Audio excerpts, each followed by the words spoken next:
It was said to be the new era, the 1920s. A new era called for a new mode of transportation, and Waynoka, Oklahoma, would play a major role in the nation's first transcontinental air service.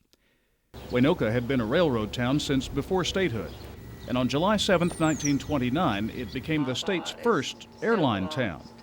The first coast-to-coast air service involved both trains and airplanes, but it could deliver the hurried businessman from New York to Los Angeles in an unprecedented 48 hours. The trip began by train in New York City, overnight to Columbus, Ohio, where the Ford tri-motor airliner took passengers on the first air leg, a two-stop trip to Waynoka. We see what smart western farmers plant for farm relief. A swarm of oil derricks cover the landscape.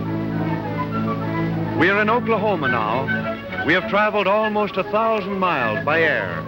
A meal was served there, and passengers boarded a train for another overnight trip to Clovis, New Mexico. There, the last leg began by air, a three-stop trip to Los Angeles. Transcontinental Air Transport charged more than $350 for a one-way trip, fantastically expensive for the time, and yet it was financially strapped almost from the beginning.